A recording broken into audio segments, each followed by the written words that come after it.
ఓం శాంతి. ओम शांति। 7/4/21 मुरली। मीठे बच्चे, बाप दूर देश से आए हैं तुम बच्चों के लिए नया राज्य స్థాపన करने। బాబా చెప్తున్నారు, మధురమైన పిల్లలు, బాబా దూరదేశం నుండి వచ్చారు పిల్లల కోసం రాజ్య స్థాపన చేయడానికి. మీరిప్పుడు స్వర్గానికి వెళ్ళే యోగ్యంగా తయారవుతున్నారు. బాబా దూరదేశం నుండి వచ్చారు పిల్లల కోసం కొత్త రాజ్యాన్ని స్థాపన చేయడానికి. మీరిప్పుడు స్వర్గంలో వెళ్ళే యోగ్యంగా తయారవుతున్నారు. ప్రశ్న, जिन बच्चों का शिव बाबा में अटूट निश्चय है उनकी निशानी क्या होगी? ఏ పిల్లలకైతే శివ్ బాబా మీద తెగిపోనటువంటి నిశ్చయం ఉంటుందో వారి గుర్తులు ఎలా ఉంటాయి అంటున్నారు. అంటే నిశ్చయం అనేది తెగిపోకుండా ఉంటే, ఎడతెగకుండా ఉన్నట్లయితే వారి గుర్తులు ఏమిటి అంటున్నారనమాట. ఆన్సర్, ఆంఖ బంద్ కర్కే బాబాకి శ్రీమత్ పర్ చల్తే హై. వాళ్ళు కళ్ళు మూసుకొని బాబా ఏం చెప్తే ఆ శ్రీమతం మీదే నడుస్తారు. ఏ ఆజ్ఞ లభించినా పాటిస్తారు. ఎప్పుడు కూడా దీంతో లాభమా నష్టమా అని ఆలోచించరు. ఎందుకంటే అలాంటి పిల్లల్ని నిశ్చయ బుద్ధి పిల్లలు అని అంటారు. ఇంత నిశ్చయం ఉన్న పిల్లల బాధ్యత బాబా వహిస్తారు. వారు పెట్టుకున్నటువంటి నిశ్చయం యొక్క బలం లభిస్తుంది. స్థితి అడోల్గా అచల్గా తయారవుతుంది అంటున్నారు. వాళ్ళు కళ్ళు మూసుకొని బాబా శ్రీమతం మీద నడుస్తారు. ఏ ఆజ్ఞ ఇచ్చినా బాబా నడుస్తారు. ఎప్పుడు కూడా ఇది నాకు నష్టం వస్తుందా లాభం వస్తుందా ఇదేమన్నా అని ఎప్పుడు ఆలోచన కూడా వాళ్ళు ఆలోచించరు. ఇంకా వాదించడము ఎదురు చెప్పడం అది తర్వాత సంగతి. కనీసం ఆలోచించరనమాట. అలాంటి నిశ్చయబుద్ధి పిల్లల బాధ్యత ఎవరిది? బాబాది. వారి యొక్క నిశ్చయం వల్ల వారికి బలం లభిస్తుంది.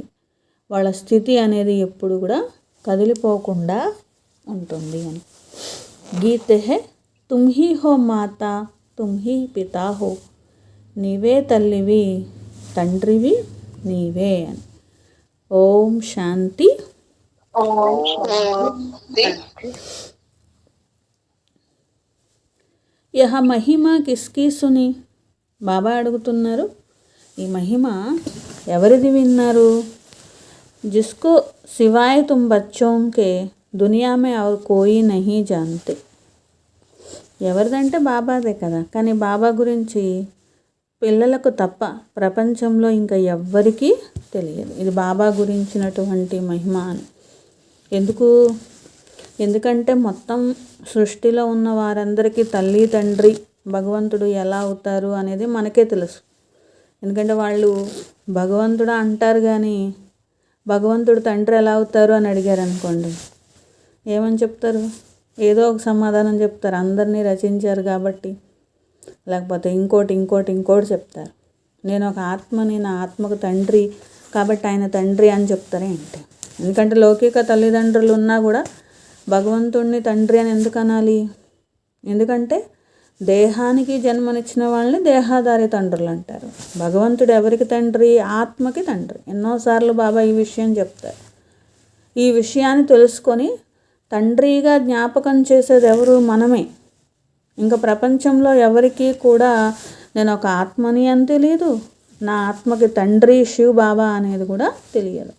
అందుకని ఏమంటున్నారు బాబా ఇక్కడ, మీకు తప్ప ఈ ప్రపంచంలో ఈ విషయం ఎవరికి తెలియదు. నీవే తల్లివి నీవే తండ్రివి అని ఎవరంటున్నారు? ఆత్మ అంటుందన్నమాట. అది కదా బాబా అడిగేది. ఎవరంటున్నారు అని ఎందుకంటారు? మళ్ళీ ఎవరి మహిమ విన్నారు, ఎవరంటున్నారు ఇలా అంటూ ఉంటారు కదా బాబా. తో ఎందుకంటే భక్తిలో ఏం చేస్తారు? ఎవరి ముందుకెళ్ళినైనా పాడేస్తారు. నీవే తల్లివి తండ్రివి అని అందరు ముందుకెళ్ళి, కృష్ణుడి ముందుకు వెళ్ళి పాడతారు, రాముడి ముందుకెళ్ళి పాడతారు, హనుమంతుడి ముందుకెళ్ళి పాడతారు. ఎలా అయ్యారు? వాళ్ళు దేవతలు కదా, మరి వాళ్ళ తల్లిదండ్రి ఎలా అవుతారు? భగవంతుడైతే తల్లిదండ్రి అవుతారు ఆత్మకి, మరి వాళ్ళు ఎలా అవుతారు? అవన్నీ వాళ్ళు ఆలోచించరు కదా. అందుకనే బాబా అంటారు, మీకు తప్ప ఎవరికీ తెలియదు, మీ మనసులో తప్ప ఎవరికి ఈ రహస్యాలు తెలియవు అని బాబా అంటారు అన్నమాట. ఎవరి మహిమ చేస్తూ ఉంటారో అవన్నీ కూడా పనికిరానటువంటివి చేస్తూ ఉంటారు. వాస్తవానికి అందరికీ అంత ఉన్నతంగా చేసేవారు ఎవరినైనా కానీ ఒక్క శివ్ బాబానే కదా. ఉన్నతమైన వారు ఒక్క శివ్ బాబా. लेकिन बाप की पहचान और कौन देवे? खुद आकर आत्मा की और अपनी पहचान देते हैं. కానీ బాబా పరిచయం మరి ఎవరు ఇవ్వాలి? బాబానే ఇవ్వాలి. ఎందుకంటే బాబానే వచ్చి ఆత్మకి తన పరిచయాన్ని ఇచ్చారు, ఆత్మకి ఆత్మ పరిచయాన్ని కూడా ఇచ్చారనమాట. ఎందుకంటే ఆత్మే మర్చిపోతుంది కదా, నేను ఎవరు అనేది మర్చిపోతుంది. కోయి భీ మనుష్యకు ఆత్మకి పెహచాన్ నహి. ఏ మనుష్య మాతృలకు కూడా ఆత్మ ఉంటుందంటారు కానీ నేను ఒక ఆత్మని అని అసలు ఎవరు అనుకోరు అనమాట. అర్థమే తెలియదు వాళ్ళు. మహాన్ ఆత్మ, జీవాత్మ అంటారు కానీ శరీర్ జబ్ छूट जाता है तो कहते हैं ఆత్మ నికల్ జాతీ है. శరీరం వదిలారనుకోండి, ఎవరైనా చనిపోయారు అంటారు ఆత్మ వెళ్ళిపోయింది అని అనడం జరుగుతుంది కదా. అంటే అక్కడ శరీరం అనేటువంటిది చనిపోయి ఉంటుంది అని. ఆత్మ అయితే అవినాశి, ఆత్మ ఎప్పుడు సమాప్తం కాదు. ఆత్మ జో స్టార్ మిసల్ హై వహ అతి సూక్ష్మ హై. ఆత్మ స్టార్ లాగా ఉంటుంది, ఆత్మ అతి సూక్ష్మమైనటువంటిది. ఇన్ ఆఖోं से देखने में नहीं आती है. ఈ కళ్ళకు కనిపించేది కాదు. కర్తవ్య సబ్ ఆత్మ కర్తీ హై. అన్ని కర్తవ్యాలు ఆత్మే చేస్తుంది కదా. అయినా ఆత్మ ఏం చేస్తుంది? గడియ దేహాభిమానంలోకి వచ్చేస్తుంది. దేహాభిమానంలోకి వచ్చి ఈ దేహానికి సంబంధించి నేను ఫలానా, నేను ఇలా చేస్తున్నాను అని దేహాభిమానంలో అంటూ ఉంటుంది. కానీ చేసేది ఎవరు? నిజంగా ఆత్మనే చేస్తుంది. శరీర్తో ఆర్గాన్స్ హై.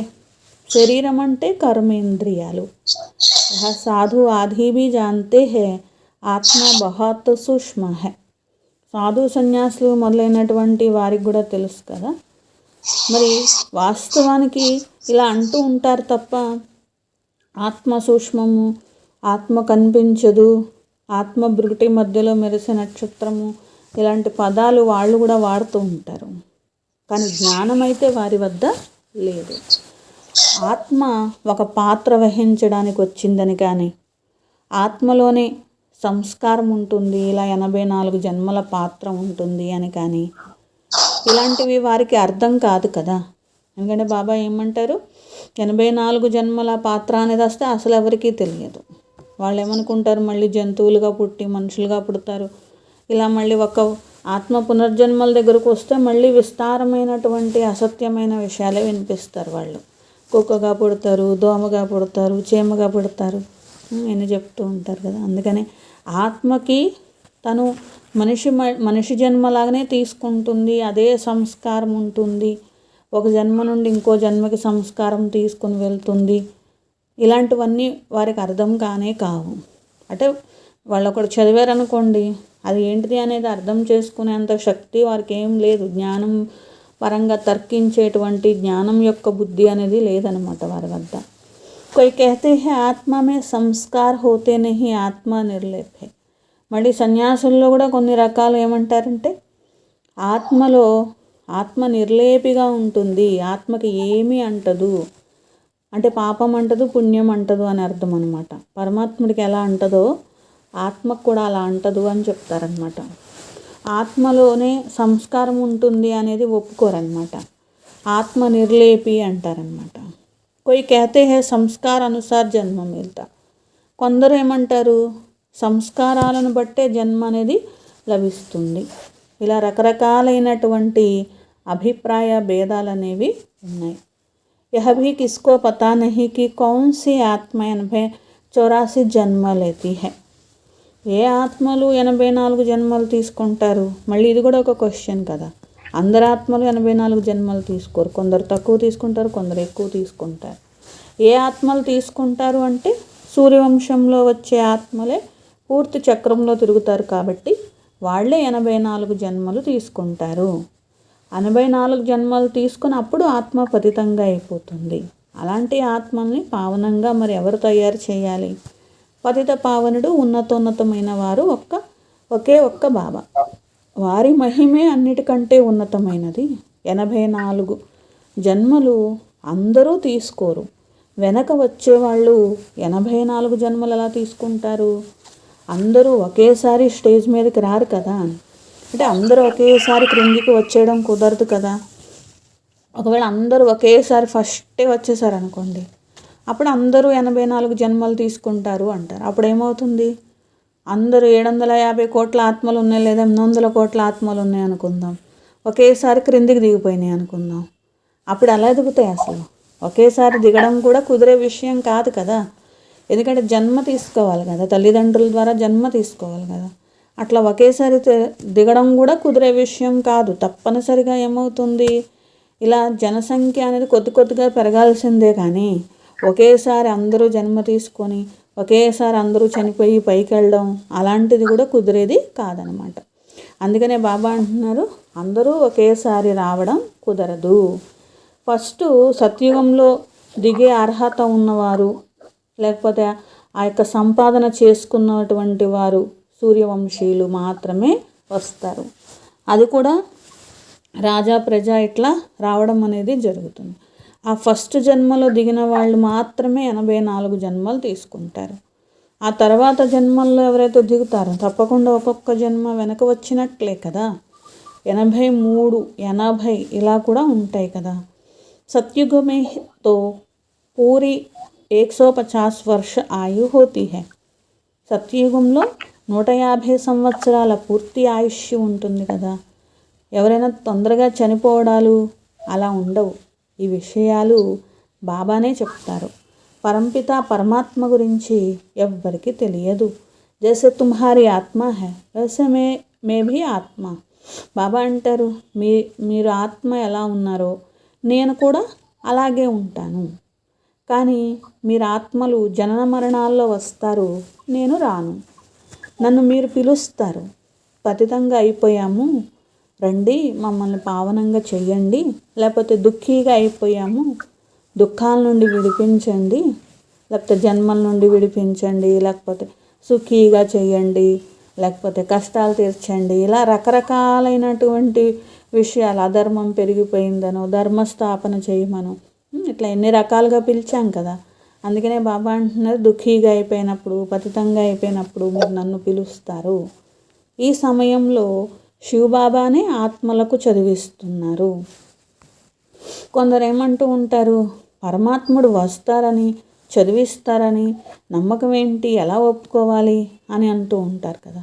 ఉన్హోంకో సంజానా sub పుకార్తే high. వస్తారని నమ్మకం ఏంటి అంటే మరి ఎందుకు పిలిచారు అని అడగండి. హే పతిత పావన రండి అని ప్రార్థనలు ఎందుకు చేశారు? ఓ భగవంతుడా రండి అని ఎందుకు పిలిచారు? పిలిచారు కాబట్టి వస్తారు అని చెప్పి. వారైతే నిరాకారుడు, మరి ఎలా రావాలి?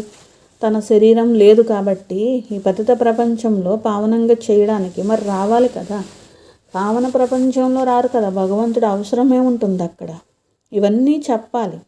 పరమాత్మ ఎంత చిన్న జ్యోతిర్బిందువుగా ఉంటారు, ఆత్మ కూడా అలాగే చిన్న జ్యోతిర్బిందువుగా ఉంటుంది అని. కానీ పరమాత్ముడేమో సృష్టికి బీజరూపుడు, అలాగే జ్ఞాన సాగరుడు, నాలెడ్జ్ఫుల్ అంటారు. నేను పరంపిత పరమాత్మ ఉన్నాను, మీరు నన్నే పిలిచారు అని బాబా వచ్చి చెప్తారు. తప్పకుండా పరమాత్ముడు వస్తారు కదా. ఎందుకంటే ఎవరైనా చూడండి, ఎవరైనా గురువులు కానీ లేకపోతే స్వామీజీలు కానీ ఇట్లా నేనే భగవంతుడిని అని అబద్ధం చెప్పుకోవచ్చు, కానీ నువ్వు భగవంతుడివే నేను భగవంతుడివే అనొచ్చు. కానీ నేనే పతిత పావనుణ్ణి, ధర్మస్థాపన చేస్తాను, ఈ సృష్టిని అంతటిని పరివర్తన చేస్తాను, నేనే బీజరూపుణ్ణి, ఇలాంటి మాటలు ఎవరికి చెప్పుకోవాలన్నా కూడా రానే రావన్నమాట. ఎందుకంటే ఒక విషయంలో అసత్యం చెప్తారు, కానీ పరమాత్ముడి కర్తవ్యం నేనే చేస్తాను అని ఎవరు చెప్పలేరు కదా. అందుకనే అర్థమైపోతుంది ఈ విషయాలన్నీ భగవంతుడు తప్ప ఎవరూ చెప్పలేరు అనేది అర్థమవుతుంది. అది కూడా మరి బాబా దూరదేశంలో ఉండేటువంటి వారు ఈ దేశంలో, ఇప్పుడు మాయారాజ్యం ఉంది కదా, అంటే పరాయి దేశంలో వచ్చారు. బాబా ద్వారా ఈ విషయాలన్నీ పిల్లలకు అర్థమైనాయి. మేము పరాయి దేశంలో, రావణుడి దేశంలో ఉన్నాము. సత్యత్రేతాయుగాల్లో ఈశ్వరీయ దేశంలో ఉండేవాళ్ళం. ఈశ్వరీయ దేశం అంటే మా దేశం, సొంత దేశం. అదే ద్వాపరయుగం నుండి పరాయి దేశం. ఎందుకంటే మా రాజ్యం నడవట్లేదు కాబట్టి, రావణుడి రాజ్యం నడుస్తుంది కాబట్టి, వామ మార్గంలో ఆత్మలన్నీ వచ్చేసాయి కాబట్టి భక్తి మొదలైపోతుంది. ఫస్ట్ కూడా శివ్ బాబా యొక్క భక్తి చేస్తారు. शिव का इतना बड़ा लिंग बनाते परंतु इतना बड़ा तो वह है नहीं. పెద్ద లింగం చేస్తారు. ఎందుకంటే భగవంతుడు అంత గొప్పవారని అట్లా పెద్ద పెద్ద లింగాలు చేసేస్తారు. బాబా అంటారు, నేను ఆ సైజులో ఏమి ఉండను కదా, నేను చిన్నగా ఉంటాను కదా. ఇప్పుడు పిల్లలకి బాబా చెప్తున్నారు, ఆత్మ और పరమాత్మ में क्या फर्क है. ఆత్మలో పరమాత్మలో ఉన్నటువంటి తేడా ఏంటి? బాబా నాలెడ్జ్ఫుల్ ఉన్నారు, మరి అన్ని విషయాలు ఇప్పుడే చెప్తారు. అలాగే బాబా ఎప్పుడు పావనంగానే ఉంటారు. బాబా ఎప్పుడు సుఖసాగరుడుగానే ఉంటారు. ఆత్మ అనుకోండి సుఖంలో వస్తుంది, దుఃఖంలో వస్తుంది, మళ్ళీ సుఖంలో వస్తుంది, మళ్ళీ దుఃఖంలో వస్తుంది. కానీ భగవంతుడు ఎప్పుడూ సుఖసాగరుడే, ఆనంద సాగరుడే, పరమాత్మగానే ఉంటారు. పతితాత్మ, పావనాత్మ ఇలా అవ్వరు కదా. ఆత్మ అయితే అవుతుంది కానీ పరమాత్ముడు అవ్వరు. అలాగే పావనంగా చేసేవారు కూడా ఒక్క పరమాత్ముడు అని చెప్తారు. కల్పకల్పం ఇలాగే వస్తారు. దూరదేశంలో ఉండేవారు మరి బాటసారిగా వచ్చారు కదా, యాత్రికునిగా వచ్చారు. అందుకే భగవంతుడి మహిమ అన్ని ధర్మాల వాళ్ళు కూడా చేస్తారు కదా. బ్రహ్మ సరస్వతి కొతో బులాతే నహీ హై, భగవంతుడా అని పిలుస్తారు. అంతేగాని బ్రహ్మ రండి, సరస్వతీదేవి రండి అని పిలవరు కదా. ఎందుకంటే శివబాబా వచ్చాక కదా ఇవన్నీ జరుగుతాయి. అందుకని భగవంతుడిని పిలుస్తారు కానీ ఎవరైనా కానీ బ్రహ్మ సరస్వతిని పిలవరు కదా. నిరాకార తండ్రిని పిలుస్తుంది, ఆత్మ పిలుస్తుంది. దూరదేశంలో ఉండేటువంటి వారు రండి అని, పరాయి దేశంలో. ఎందుకంటే అందరూ ఇక్కడ పతితం అయిపోయారు కాబట్టి ఎవరు పావనంగా చేసేవాళ్ళు లేరు కాబట్టి ఆత్మ అనేది పిలుస్తుంది. మే భీ ఆऊंगा तब जब రావణ్ రాజ్ ఖతం హోనా హై. బాబా వింటారు కానీ వస్తారా? ఎప్పుడు వస్తారు? రావణ రాజ్యం చివరి స్టేజ్కి వచ్చినప్పుడు అప్పుడు బాబా వస్తారు. సంగమయుగే వస్తారు. ఇది సంగమయుగే వస్తారని తెలియదు కదా. పరమాత్మ బిందువు ఆజ్కల్ ఫిర్ కహతే ఆత్మ సో పరమాత్మ. ఈ రోజుల్లో ఏం చెప్పేసుకుంటున్నారు? ఆత్మే పరమాత్మ, పరమాత్మే ఆత్మ అని చెప్పేసుకుంటున్నారు. ఆత్మే పరమాత్మ ఎప్పుడు అవ్వదు. అలాగే పరమాత్మ ఆత్మ ఎందుకు అవుతారు? ఆత్మ పరమాత్మ దోనో అలగ్ అలగ్ హై, రూప్ దోనో కా ఏక్ జైసా హై. ఆత్మ వేరు, పరమాత్మ వేరు. రూపము ఇద్దరిది ఒకే విధంగా ఉంటుంది కానీ ఆత్మ కర్తవ్యం వేరు, పరమాత్మ కర్తవ్యం వేరు. ఆత్మ కెపాసిటీ వేరు, పరమాత్మ కెపాసిటీ వేరు కదా. ఆత్మ పతితం అవుతూ ఉంటుంది, పరమాత్ముడు అవ్వరు. ఆత్మ 84 జన్మలు తీసుకుంటుంది, పరమాత్మ తీసుకోరు. ఆత్మ జన్మ మరణాల్లో వస్తుంది, పరమాత్ముడు రారు. ఎన్ని రకాల తేడాలు ఉన్నాయి చూడండి. అలాంటప్పుడు ఆత్మే పరమాత్మ అని అసలు ఎలా అంటారు? ఒక్క రూపంలో ఒకే రకంగా ఉన్నంత మాత్రాన ఆత్మే పరమాత్మ అంటే ఎలా కుదురుతుంది? ఎందుకంటే సతో ప్రధాన పరమాత్మ, తమో ప్రధాన పరమాత్మ అంటారు కదా. భగవంతుడు అలా సతో ప్రధానంగా తమో ప్రధానంగా అవ్వరు కదా. సతో రజో తమో స్థితుల్లో ఆత్మ తిరుగుతుంది కానీ పరమాత్మ తిరగరు కదా. నేను వచ్చేదే సర్వాత్మల యొక్క సర్వీస్ అనేది చేయడానికి. నాకు జన్మ అనేది ఉండదు. నేను నరకవాసుల్ని స్వర్గవాసిగా చేయడానికి పరాయి దేశంలో వచ్చాను. స్వర్గాన్ని స్థాపన చేయడానికి వచ్చారు. యోగ్యంగా పిల్లల్ని తయారు చేస్తున్నారు. యహ్ భీ సమझाया और आत्मा उनका पाठ अपना अपना है. పరమాత్మ జనన్ మరణ్ రహిత హై. వేరే ఆత్మలు ఉన్నాయనుకోండి, వాళ్ళ పాత్ర వాళ్ళు వహిస్తారు. వాళ్ళ పాత్ర కూడా పరమాత్మే వహించరు కదా. ఎవరి పాత్ర వాళ్ళు వహిస్తారు. ధర్మాత్మలు ఉంటే వాళ్ళ పాత్ర వాళ్ళు చేస్తారు, మహాత్ములు ఉంటే వాళ్ళ పాత్ర వాళ్ళు చేస్తారు, పరమాత్ముడు ఉంటే ఆయన పాత్ర ఆయన చేస్తారు. జన్మ మరణ రహితుడు పరమాత్ముడు. మిగిలిన వాళ్ళు ఎవరైనా వాళ్ళ పాత్ర చేస్తారు, మళ్ళీ జన్మ మరణాల్లో వస్తారు. తప్పకుండా మరి శివబాబా వస్తారు కాబట్టి శివరాత్రి అనేది జరుపుతూ ఉంటారు. కానీ ఎప్పుడు వచ్చారు? ఎప్పుడు వచ్చినందుకు మేము ఇలా శివరాత్రి జరుపుకుంటున్నాం? ఎంతకాలమైంది? శివ జయంతి జరుపుతూ ఉంటారు. తప్పకుండా సంగమ యుగంలోనే వస్తేనే కదా స్వర్గాన్ని స్థాపన చేయడం కుదురుతుంది, పద్ధతుల్ని పావనంగా చేయడం కుదురుతుంది. సృష్టిని పావనమైన సృష్టి అంటే స్వర్గము అంటారు. పతిత ప్రపంచంలో వస్తేనే కదా పావనంగా చేయడం కుదిరేది, పావన ప్రపంచాన్ని స్థాపన కూడా చేసేది. యుగే యుగే వస్తే పావన ప్రపంచం ఎలా స్థాపన చేస్తారు? బాబా అంటారు, అందుకే నేను సంగమంలో వచ్చి పతిత ప్రపంచాన్ని పావనంగా తయారు చేస్తాను. ఇది పరాయి దేశం, రావణుడి దేశము. మనుషులకు ఇవన్నీ తెలియదు. రావణ రాజ్యం నడుస్తుంది, మా పైన రావణాసురుడే రాజ్యం చేస్తున్నాడు అని. ఎప్పటి నుండి మొదలైంది అది అర్థం కాదు. ముఖ్య బాత్ ఆత్మ और పరమాత్మ కా రాజ్ సమझाना. ఆత్మ పరమాత్మ రహస్యాలు చెప్పడమే ముఖ్యమైన విషయం. కల్పం యొక్క సంగం యుగంలోనే బాబా వస్తారు పావనంగా చేయడానికి. యహ కామ్ ఉన్కా హీ హై నాకి శ్రీకృష్ణక. పావనంగా చేసేటువంటి కార్యము బాబాది, అంతేకాని కృష్ణుడిది కాదు. కృష్ణుడు సత్యుగ రాజకుమారుడు. ఆయన వేరు, ఆయన కర్తవ్యం వేరు, ఆయన చేసేది వేరు, పరమాత్ముడు చేసేది వేరు. కృష్ణుడే 84 జన్మలు తీసుకుంటారు. కృష్ణుని ఆత్మ చివరి జన్మకు వచ్చేసరికి పతితంగా అయిపోతుంది. అలాంటప్పుడు ఆయన ఎట్లా తయారు చేయగలుగుతారు? ఎందుకంటే సూర్యవంశీయులు ఎవరైనా క్రిందకు వచ్చేయాల్సిందే కదా. ఒక్కొక్క జన్మ తీసుకుంటూ వస్తూ ఉంటారు కదా. వృక్షం ఉందనుకోండి, झाड़ आधा ताज़ा आधा पुराना थोड़ी होगा, जड़जड़ीभूत अवस्था सबकी होती है. బాబా అంటున్నారు, వృక్షం ఉందనుకోండి, సగం కొత్త వృక్షం సగం పాత వృక్షం ఉంటుంది ఏంటి? అయితే వృక్షం అంతా కొత్తగా ఉంటుంది, లేకపోతే వృక్షం అంతా పాతదైపోతుంది. అలాగే ఈ సృష్టి కూడా అంతే. సగం కొంతమంది ఏమో కొత్తగా దేవతలుగా ఉండి, కొంతమంది ఏమో పాతగా అయిపోతారు ఏంటి? ఆ కొత్తదే పాతది అవుతుంది తప్ప సగం కొత్తది సగం పాతది, ఒక చోట స్వర్గం ఇంకో చోట నరకం అలా ఉండవు కదా. కల్పం యొక్క ఆయుష్ ఎంత అనేది మనుషులకు తెలియకపోవడం వల్లే అంతా జరుగుతుంది.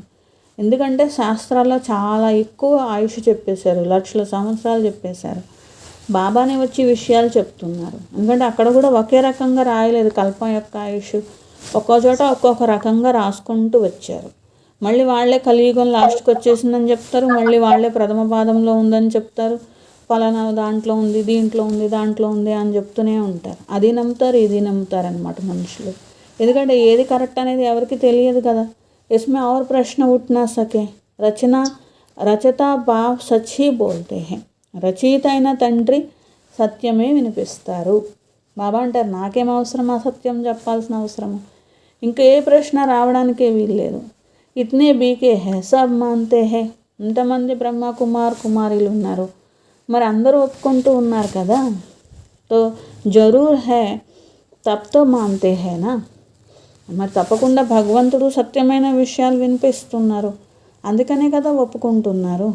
ఆగే చల్ जब निश्चय होगा तो समझ में भी आ जाएगा. पहले मनुष्यों को यह समझाना कि परमपिता परमात्मा निराकार दूर देश से आया है. ఇంకా ముందుకెళ్తే వాళ్ళకి నిశ్చయం వస్తుంది. అవును, ఇంకెక్కువసేపు ఉండదు ఈ ప్రపంచం అని నిశ్చయం వచ్చింది అనుకోండి, అప్పుడు వాళ్ళు నమ్ముతారు. అట్లా పరంపిత పరమాత్మ నిరాకారుడు దూరదేశం నుండి వచ్చారు. ఇది కూడా అర్థం చేయించాలి ఫస్ట్ అని చెప్పి. కానీ ఏ శరీరంలో వస్తారు? సూక్ష్మవతనంలో వచ్చి అక్కడ కూర్చుంటే ఏం లాభము? తప్పకుండా స్థూల శరీరంలో స్థూల లోకంలో రావాలి కదా. అందుకనే ప్రజాపిత బ్రహ్మ కావాలి. బ్రహ్మ ఎవరనే రహస్యం కూడా బాబా చెప్తారు. వీరిలో నేను ప్రవేశిస్తాను. ఎవరిలో ప్రవేశిస్తే వారే బ్రహ్మ అవుతారు. ఎందుకంటే శివబాబా రచయిత కాబట్టి, రచన చేస్తారు కాబట్టి ఎవరిలో ప్రవేశిస్తారో వారే కదా బ్రహ్మ అవుతారు. అప్నే జన్మంకో నహీ జానతే. బ్రహ్మబాబాకి కూడా తన జన్మల గురించి తెలియదు. ఎప్పుడైతే బచ్చే భీ తబ్ బంతే జబ్ మే అడాప్ట్ కర్తా హూ. ఎప్పుడైతే బాబా దత్తత తీసుకుంటారో అప్పుడు పిల్లలుగా అవుతారు అని ఈ సాకార సహితంగా పిల్లలందరికీ కూడా అర్థం చేయిస్తున్నారు. అంటే బ్రహ్మబాబాకి చెప్తున్నారు, పిల్లలకి చెప్తున్నారు. మీరు మీ జన్మలే మర్చిపోయారు, సృష్టి చక్రాన్ని మర్చిపోయారు. మళ్ళీ అది పునరావృత్తి సమయం వచ్చింది, అందుకే నేను వచ్చాను మీకు రాజయోగం నేర్పించడానికి, పావనంగా చేయటానికి. ఇంకొక దారి ఏమీ లేదు. రహస్యాలు ఏవి మనుషులకు తెలియదు. వాళ్ళకి తెలియని కారణంగానే కదా గంగా స్నానాలు చేస్తే పావనం అవుతాము, ఇలా మేళాలు, గంగా స్నానాలు ఇవన్నిటికీ వెళ్తూ ఉంటారు. ఒకవేళ తెలిస్తే వెళ్ళరు కదా, గంగా స్నానానికి వెళ్ళరు, మేళాలకి వెళ్ళరు. తెలియని కారణంగానే వెళ్తున్నారు. ఈ నీళ్ళ నదులలో ఎన్ని జన్మల నుండి స్నానం చేస్తూ వచ్చారు మీరే ఆలోచించండి. ద్వాపరయుగం నుండి ఇదే మూఢనమ్మకంతో చేస్తూ వచ్చారు కదా. ఎందుకంటే గంగలో మునిగినట్లయితే పాపాలు నశిస్తాయి ఇలాగే భావిస్తూ ఉంటారు. కానీ ఎవ్వరి పాపాలు నశించలేదు. పెహలే పెహలే తో ఆత్మ और परमात्मा का ही राज बताओ. ముందు ఆత్మ పరమాత్మ రహస్యం మనుషులకు తెలియాలి. ఇది కాదు అది కాదు అని చెప్పారనుకోండి, వాళ్ళకి ఇంకా అసలు అర్థం కాదనమాట. ముందు ఆత్మ పరమాత్మ రహస్యం చెప్పి పరమాత్ముడు ఇలా చెప్తున్నారు అంటే అప్పుడు కొంచెం అర్థమవుతుంది కదా. ఆత్మ హి పరమాత్మ బాప్కో పుకార్తీ హై. ఆత్మలే పరమాత్ముడిని పిలుస్తున్నారు, వారే నిరాకారుడు. ఆర్గాన్స్ ద్వారా ఆత్మ పుకార్తీ హై.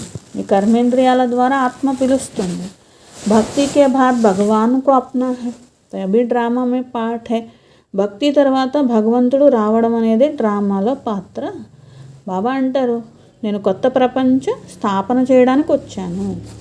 శాస్త్రాల్లో ఎలా సృష్టి వచ్చిందంటే భగవంతుడికి సంకల్పం వచ్చి సృష్టి రచించారు అంటూ ఉంటారు. బాబా అంటారు, డ్రామా ప్లాన్ అనుసారంగా यह संकल्प उठा तो जरूर ड्रामा प्लान अनुसार उठा होगा. आगे इन बातों को थोड़ी ही समझते थे, दिन प्रतिदिन समझते जाते हैं. బాబా అంటారు, ఎప్పుడు డ్రామాలో ఉంటే అప్పుడే కదా నేను సృష్టి కొత్త రచన చేయడానికి వస్తాను అంటారనమాట. రోజు రోజుకి మనుషులకి కూడా అర్థమవుతూనే ఉంటుంది. మే తుమ్కో నయి నయి గుహ్య బాతే సునాతా హూ. నేను కొత్త కొత్త విషయాలు, గుహ్యమైన విషయాలు వినిపిస్తాను. వింటూ వింటూ మీరు అర్థం చేసుకుంటారు. ఇంతకుముందు ఆగే ऐसे नहीं कहते थे कि शिव बाबा पढ़ा, अब तो अच्छी रीति समझ गए हैं. ఫస్ట్ శివ్ బాబా బ్రహ్మ బాబాలు వచ్చినప్పుడు ఇవేమీ అర్థమయ్యేవి కాదు పిల్లలకి. శివ్ బాబా చదివిస్తున్నారు, భగవంతుడు వచ్చారు అనేది కూడా తెలియదు. ఎందుకంటే అప్పట్లో ఫస్ట్లో ఎక్కువగా సాక్షాత్కారాలు ఇలాంటివి జరిగేవి కాబట్టి శివబాబా చెప్తున్నారు అనుకునేవాళ్ళు కాదు కదా. బ్రహ్మబాబానే ఇవన్నీ చెప్తున్నారు, లేకపోతే కృష్ణుడు అవతారం వారే. ఎందుకంటే సాక్షాత్కారాలు అలా జరిగినాయి కాబట్టి వాళ్ళు అలాగే అనుకునేవాళ్ళు అనమాట. కానీ ఎప్పుడైతే సమయం గడుస్తూ ఉందో, బాబా సాక్షాత్కారాలు ఆపేశారో, అన్ని విషయాలు చెప్పారో, అందరితో సమర్పణ చేయించారో, నెమ్మదిగా చదువుకోవాలి అనేది తెలిసింది పిల్లలకి. ఇట్లా చదువుకుంటూ జ్ఞానమంతా కూడా అర్థమవుతూ వచ్చిందనమాట. రోజు समझाते रहते हैं कि कैसे किसको समझाना चाहते हैं. రోజు బాబా చెప్తారు ఎవరికి ఎలా చెప్పాలి అని. ముందు బేహత్ తండ్రి గురించి చెప్పి నిశ్చయం ఏర్పరచాలి. బేహత్ తండ్రి అంటే ఎలా ఉంటారు, ఎక్కడ ఉంటారు, ఎవరు, అలాగే ఆయన చెప్పేది సత్యమైన విషయాలే అని కూడా అర్థం చేయించాలి. భగవంతుడు అంటే తప్పకుండా సత్యమైన విషయాలు వినిపిస్తారు. దీంట్లో కన్ఫ్యూజ్ యొక్క విషయం అనేటువంటిది లేదు. ఎవరు పక్కా పిల్లలు ఉంటారో మరి వారికి అర్థమవుతూ ఉంటుంది కదా. అయితే కొందరు పక్కా ఉంటారు, కొందరు కచ్చాగా ఉంటారు. కచ్చాగా ఉన్నారనుకోండి, అంటే వాళ్ళకే నిశ్చయం లేదనుకోండి, వాళ్ళు ఇంకొకళ్ళకి చెప్పలేరు. ఒకవేళ చెప్పారు, వాళ్ళు ఏమన్నా అన్నారనుకోండి, వీళ్ళకి కూడా డౌట్ వచ్చేస్తుంది అనమాట. అంటే వాళ్ళు ఎలా ఉన్నట్టు, కచ్చాగా ఉన్నట్టు. ఎందుకంటే ఎవరైనా ఏదైనా అంటే వీళ్ళు మారిపోయారు అనుకోండి, అప్పుడు ఏమైనట్లు, కచ్చా అయిపోయినట్లే కదా, అంటే ప్రభావం పడినట్లే కదా. అయితే స్కూల్ మే భీ నంబర్ వార్ హోతే హై. అచ్చా స్కూల్ కదా, అలాగే ఉంటారు, నంబర్ వార్గా ఉంటారు. కొందరు పక్కా ఉంటారు, కొందరు కచ్చాగా ఉంటారు. बहुतों को यह संशय पड़ता कि हम कैसे समझे परमपिता परमात्मा आकर पढ़ाते. ఎందుకంటే ఎక్కువ మందికి వచ్చే డౌట్ ఇదే కదా, భగవంతుడు వచ్చి చెప్తున్నారండి అనడానికి ఎలాగా అంటూ ఉంటారనమాట. ఎందుకంటే మనుషుల బుద్ధి దేహదారుల వైపు, దేవతల వైపు, శ్రీకృష్ణుడి వైపు, లేకపోతే కృష్ణుడు వినిపించాడని పక్క అయిపోయి ఉన్నది కదా. పాత ప్రపంచంలో కృష్ణుడు వచ్చి ఎలా వినిపిస్తారు, కలియుగం సత్యుగంగా మారాలనుకోండి, మరి కృష్ణుడు వచ్చి ఎలా వినిపిస్తారు, ఎలా మారుస్తారు, ఎందుకు వస్తారు అసలు కృష్ణుడు కలియుగం చివరిలో, ఈ విషయాలన్నీ కూడా చెప్పండి. పరమాత్ముడే వస్తారు కానీ కృష్ణుడి యొక్క విషయం కాదు. ఈ పెద్ద ప్రపంచం, పెద్ద శరీరంలో పరమాత్ముడు వచ్చారు. అప్ని బుద్ధి హే, ఎవరి యొక్క బుద్ధి వారికి ఉంది, వాళ్ళు బుద్ధితో అర్థం చేసుకోవాలి. కొందరు వెంటనే అర్థమైపోతుంది, అది ఎవరికి వెంటనే అర్థమైపోతుంది, ఎవరికి ఎంత చెప్పినా నిశ్చయం అవ్వదు అనేది తెలియదు కదా. కాబట్టి అందరికీ వినిపిస్తూ ఉంటారన్నమాట. జో జిత్నా హో సకే సంజానా హై, మీరు ఎంత వీలైతే అంత అర్థం చేయించండి. బ్రాహ్మణ్ సబ్ ఏక్ చేసే నహీ హోతే, బ్రాహ్మణులైన పిల్లలు కూడా ఒకే రకంగా ఉండరు. కొందరు దేహాభిమానంలో ఉంటారు, या बाबा भी जानते हैं कि नंबरवार है. బ్రహ్మ బాబాకు కూడా తెలుసు కదా బ్రహ్మ నంబర్ వార్గానే ఉంటారు అని చెప్పి. డైరెక్షన్ పర్ చచ్చోं को चलना पड़े. బడా బాబా జో కహే వహ మాననా చాహియే. శివ బాబా ఏ డైరెక్షన్ ఇస్తే దాన్ని తప్పక ఒప్పుకోవాలి. పెద్ద బాబా ఏది చెప్తే అది వినాలి. గురువుల దగ్గరికి వెళ్తే చూడండి, ఆ గురువులు ఏం చెప్పినా తలకాయ ఊపుతారు, ఏం చెప్పినా చేస్తారు. ఇప్పుడు భగవంతుడే చెప్తున్నారన్నా కానీ నిశ్చయం ఉండదు కొందరికి. अब बाप जो स्वर्ग में ले जाने वाला है उनकी बात तो आँख बंद करके माननी चाहिए. అసలు నేను మిమ్మల్ని స్వర్గాన్ని స్థాపన చేసి స్వర్గంలో తీసుకెళ్తుంటే మీరు కళ్ళు మూసుకొని నేను చెప్పింది వినాలి కదా. కానీ అంత నిశ్చయ బుద్ధి లేరు పిల్లలు అంటున్నారు బాబా. భలే ఉస్మే నుక్సాన్ హో యా ఫాయిదా హో మాన్ లేనా చాహి. బాబా చెప్తే మళ్ళీ దాంట్లో డౌట్ వచ్చేదేముంది? అది నష్టమా లాభమా? నష్టమైనా చేయాలి నిజం చెప్పాలంటే. అది బాబా అంటున్నారనమాట. నష్టమా లాభమా అని ఆలోచించడం కాదు, ఒప్పుకోవాలి కదా. ఇంత స్వర్గంలో నేను తీసుకొని వెళ్తే మరి బాబా అంటారు నా మాటే మీరు వినరా, ఒప్పుకోరా అంటారనమాట. బల్ సమझो नुकसान भी हो जाए फिर भी बाबा कहते हैं तो हमेशा ऐसा समझो शिव बाबा कहते हैं. మీకు నష్టం వచ్చినా మాకు శివ బాబా చెప్తున్నారు అని మీరు ఒప్పుకోవాల్సిందే. బ్రహ్మకే లియే మత సమझो. బ్రహ్మబాబా చెప్పారేమో అని కొందరు తప్పించుకుంటూ ఉంటారనమాట. బాబా అంటారు సరే బ్రహ్మబాబా చెప్పిన బాధ్యత నాదే అంటారు. అంటే పిల్లలు అయితే ఒప్పుకోవాల్సిందే, కళ్ళు మూసుకొనైనా ఒప్పుకోవాల్సిందే. నారాధం కాబట్టి బాధ్యత నాదే, నేను సరిచేస్తాను అంటారు. కహెంగే కి మే బైఠా హూ హమేషా సమझो శివ బాబా कहते हैं. కాబట్టి బాబా నోటి నుండి ఏది వచ్చినా మీరు ఒప్పుకోవాల్సిందే, బాబా చెప్తున్నారు అనుకోవాల్సిందే. యహ కుచ్ नहीं जानते. బ్రహ్మా బాబాకి ఏం తెలియదు అలాగే అనుకోండి. ఏక్ తరఫ్తో నిశ్చయ రహనా చాహియే. ఒకవైపు నిశ్చయం ఉండాలి. శివ బాబా कहते మేరా మాన్తే రహో తో తుమ్హారా కళ్యాణ్ హోతా రహేగా. నేను చెప్పాను కాబట్టి నేను చెప్పింది వినండి మీ కళ్యాణం జరుగుతుంది అని శివ బాబానే చెప్పారు కదా. బ్రహ్మా బాబా చెప్పింది విన్నా జరుగుతుందని చెప్తున్నారు కదా, బాధ్యత నాదని చెప్తున్నారు కదా. तुम बच्चे फिक्र नहीं करो, शिव बाबा को याद करने से अवस्था और ही पक्की हो जाए. చింతపడద్దు, శివబాబాని జ్ఞాపకం చేసినట్లయితే స్థితి ఇంకా పక్కాగా అవుతుంది. నిశ్చయమే వికర్మ భీ వినాశ హోంగే బల్ భీ మిలేగా. మీకు నిశ్చయం ఉంటే అప్పుడు వికర్మలు కూడా వినాశనం అవుతాయి, బలం కూడా లభిస్తుంది. ఎంత జ్ఞాపకం చేస్తే అంత బలం ఎక్కువ లభిస్తుంది కదా. ఎంత మాట వింటే అంత ఎక్కువ యోగం కుదురుతుంది, ఎంత ఎక్కువ యోగం చేస్తే అంత ఎక్కువ బలం వస్తుంది. ఎంత ఎక్కువ బలం వస్తుందో అంత వికర్మలు కూడా వినాశనం అవుతాయి. కాబట్టి శ్రీమతంపై నడిచి సర్వీస్ చేయండి, అప్పుడే ఉన్నతమైన పదవి పొందుతారు. బహుతోं में దేహాభిమాన్ बहुत रहता. కానీ కొందరికి వాళ్ళ అహంకారమే ఎక్కువ. బాబా देखो सब बच्चों से कैसे प्यार से चलता, सबसे बात करते रहते, बच्चे से पूछते हैं ठीक बैठे हो, कोई तकलीफ़ तो नहीं है. लव होता है बच्चों के लिए. बेहद के बाप को बच्चों के लिए बहुत बहुत लव है. जो जितनी श्रीमत पर सर्विस करते हैं उस अनुसार लव रहता है. బాబా పిల్లల్ని కూడా అడుగుతారు, మంచిగా ఉన్నారా, బాగున్నారా, ఇలా కూడా బాబా అడుగుతూ ఉంటారు కదా. ఎలా ఉన్నారు అన్నీ అడుగుతారు కదా. మరి బాబ్దాదా వచ్చినప్పుడు కూడా, అవ్యక్త బాబా వచ్చినప్పుడు కూడా మనల్ని అడుగుతూ ఉంటారు కదా. బేహద్ బాబాకి పిల్లల పట్ల ఎంత ప్రేమ ఉన్నది. మీరెంత శ్రీమతం మీద నడుస్తారో, మీరెంత సర్వీస్ చేస్తారో దాన్ని బట్టి ప్రేమ ఎక్కువ కూడా లభిస్తుంది. సర్వీస్ మే హీ ఫాయిదా హై. సర్వీస్ చేస్తే మీకే లాభము. సర్వీస్ మే హడియాన్ దేనీ హై, కోయి భీ కామ్ కర్తే రహేంగే. ఎముక దారిపోయాలి సేవలు అంటే. కోయి కామ్ కర్తే రహేంగే తో వహ్ ఫిర్ దిల్ పర్ భీ रहते हैं. या बच्चा फर्स्ट क्लास है. ఎవరైతే బాబా సేవ చేస్తారో బాబా హృదయం పైన ఉంటారు. వీళ్ళు ఫస్ట్ క్లాస్ పిల్లలు అంటారు బాబా. పరంతు చల్తే చల్తే కిసీ పర్ గ్రహచారి బెడ్తీ హై. కానీ ఏమవుతుందో ఒక్కొక్కసారి అంతా బాగానే నడుస్తున్నారు అనుకుంటే ఏదో ఒక గ్రహచారాన్ని ఎక్కించుకుంటారు. మాయా సామ్నే హోతా హై. ఎందుకంటే మాయ ఎదురిస్తూ ఉంటుంది. ఏదో ఒక రకంగా ఎవరో ఒకళ్ళు ఏదో ఒకటి అంటారు, అయిపోతుంది, వాళ్ళ నిశ్చయం అనేది కదిలిపోతుంది. గ్రహచారి के कारण फिर ज्ञान उठा नहीं सके. ఇక వాళ్ళకి ఎంత జ్ఞానం చెప్పినా వేస్టే. వాళ్ళ మీద గ్రహచారం ఉన్నప్పుడు, అంటే వేరే మాయ యొక్క ప్రభావం కానీ వేరే వాళ్ళ మాటల ప్రభావం ఉన్నంత వరకు ఇంకా వాళ్ళకి బాబా యొక్క జ్ఞానం ఎక్కదు, రుచించదు. కైతో ఫిర్ కర్మణా సేవ అథక్ హోకర్ కర్తే హై. ఏ సేవ అయినా బాబా జ్ఞానం చెప్పండి అని ఒక్కటే కాదు, కొందరు కర్మణా సేవ చేస్తారు, అలసిపోకుండా ఇంకా దారపోస్తారు. తుమ్హారా కామ్ హై సబ్కో సుఖధామ్ కా మాలిక్ బనానా. మీ పని అందరికీ సుఖధామానికి యజమానులుగా చేయడం, ఎవ్వరికి దుఃఖాన్ని ఇవ్వద్దు. జ్ఞాన్ నహీ హై తో ఫిర్ బహుత్ దుఃఖ దేతే హై. జ్ఞానం లేనివారు చాలా దుఃఖాన్ని ఇస్తూ ఉంటారు, ఎంత చెప్పినా అర్థం చేసుకోరు. పెహలే సంజాని దేని హై.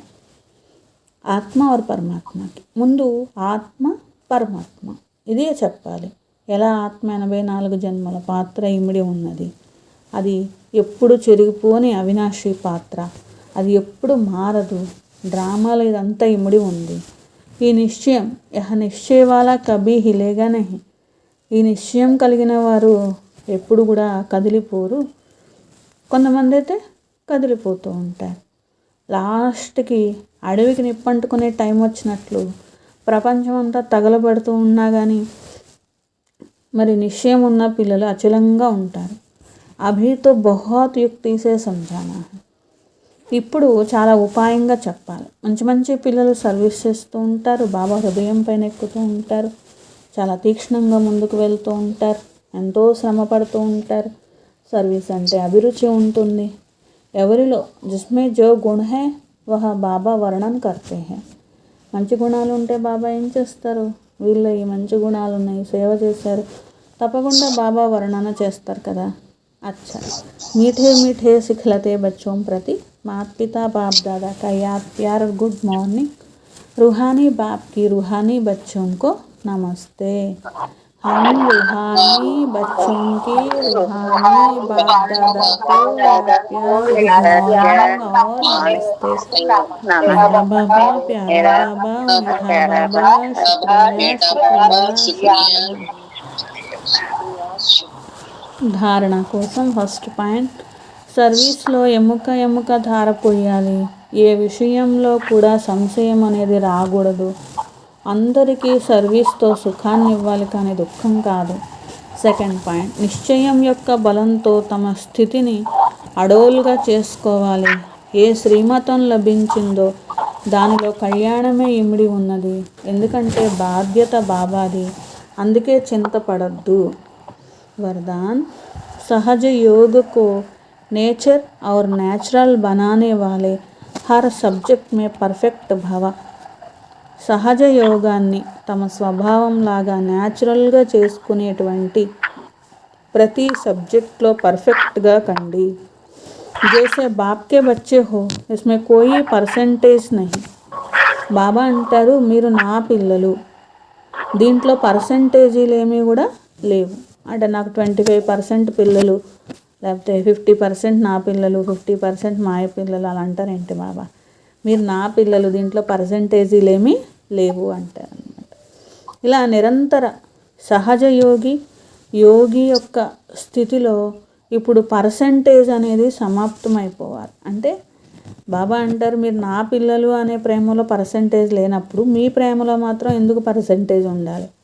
ఇప్పుడు పర్సంటేజీ సమాప్తమైపోవాలని చెప్పి అంటే ఏంటి, ఇక్కడ ఎప్పుడైతే బాబా మీద ప్రేమ ఉంటుందో న్యాచురల్గా స్వతహా సిద్ధంగా జ్ఞాపకం చేస్తారు కదా.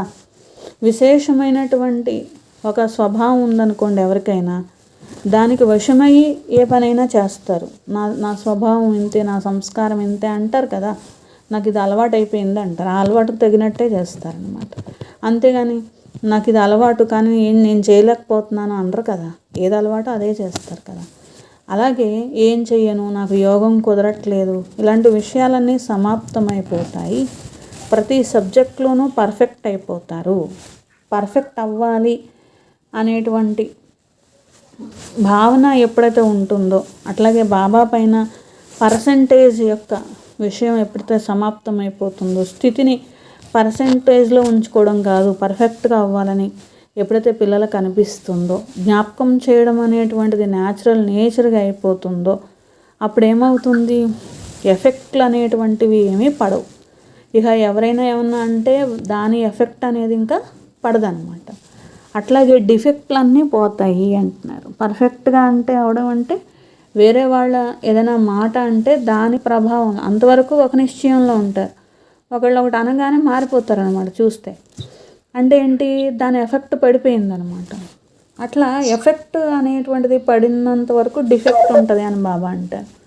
ఎప్పుడైతే మీరు పర్ఫెక్ట్గా తయారవుతారో అప్పుడు ఎఫెక్ట్ పడదు, డిఫెక్ట్ ఉండదు అని బాబా చెప్తారనమాట.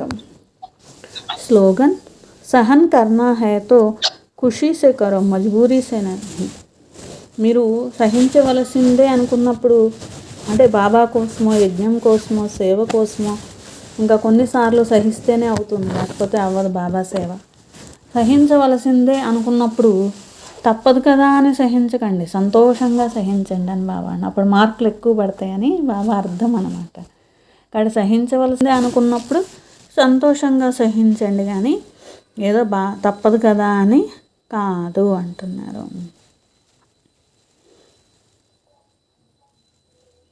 స్వమానము, నేను అన్నింటిలో పర్ఫెక్ట్గా ఉండే ఆత్మను.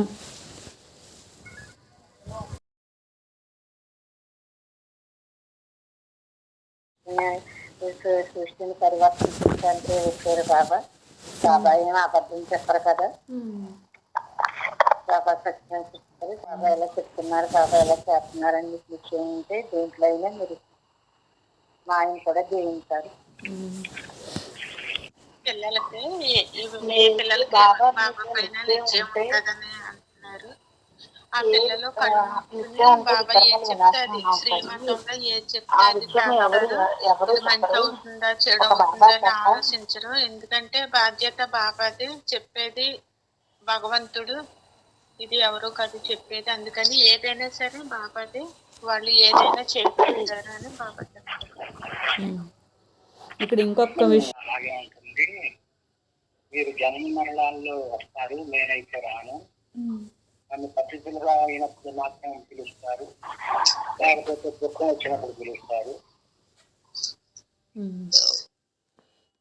బాబా ఎప్పుడు సుఖసాగరుడు, స్వర్గాన్ని స్థాపన చేయడానికి వచ్చారు, పతితులను పావనంగా చేయడానికి వచ్చాను. పరమాత్ముడు దూర